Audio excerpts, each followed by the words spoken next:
Welcome back to today's economic news, where we dig deeper into the headlines and uncover the layers beneath the surface. I'm your host, John, and today we have a story that hits at the core of artistic freedom and the controversial intertwining of music and politics. The White House is under fire, accused by popular musician SZA of using her song in a video that promotes deportation efforts. But let's not stop there. Let's dissect this incendiary use of art for political aims and why you, our viewers, should be more than a little outraged. Now, you might be asking, why should I care if a song is used in a government video? At first glance, this might seem like a trivial complaint. However, this isn't just about music. It's about the power dynamics at play when artists are pulled into the political orbit, often against their will, or in ways they actively oppose. It's about using art to normalize heavy-handed government actions, and in this specific case, immigration policies that have been increasingly scrutinized for their ethical implications. But more than anything, it's a glimpse into how culture can be manipulated to serve an agenda, something that should give us all pause. Before we delve into today's mess, let's rewind a little bit. Remember the landscape of the late 1990s and early 2000s?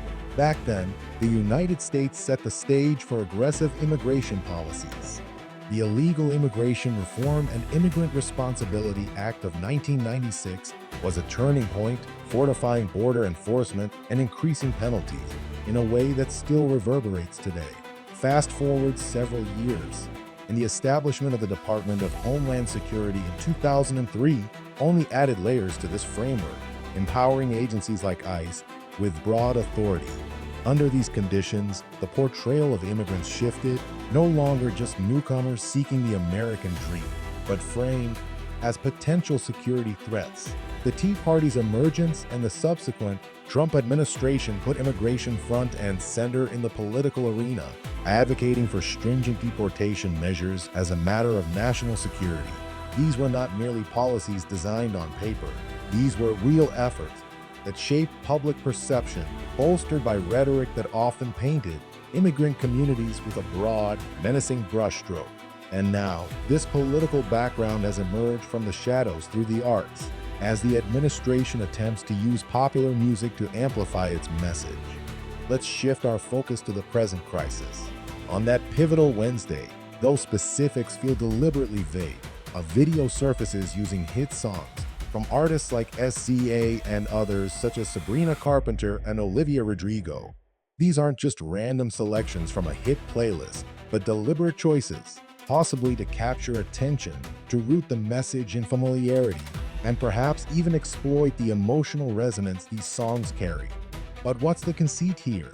By aligning the inherently emotive power of music with deportation narratives, the government attempts not just to inform, but to sway public opinion under a more palatable disguise. Now for some hard-hitting analysis using the John method. ICE's activities have been characterized as arresting dangerous criminal illegal aliens from American communities. Here's the fact, this isn't new. These actions occur nationwide with little transparency. The translation? Picture your tax dollars funding expansive operations with their broad brush, often impacting individuals labeled as a threat without the due distinction. Are we seeing efficiency or an expensive exercise in oversight?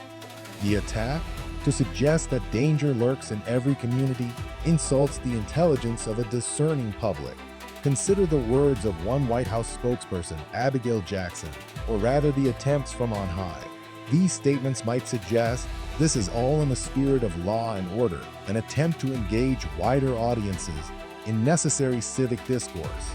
But hold up, does this mean hijacking? Popular culture is their best tactic? One must ponder, do they assume our blind acceptance because a popular melody lulls us into complacency? But this is where I truly get fired up. Here comes the libertarian rant. When sound bites from celebrities echo government policy, it's a threat to the very fabric of liberty.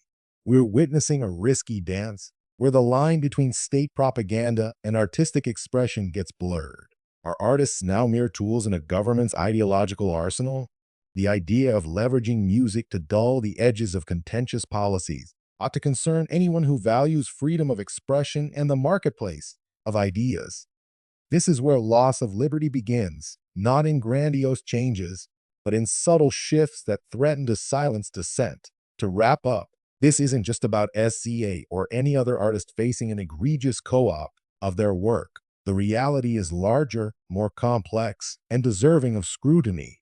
It's about the broader implications for how culture and governance intersect and what that means for each of us. The question is simple yet profound. Are we content to watch art become a tool of policy, or will we demand another way?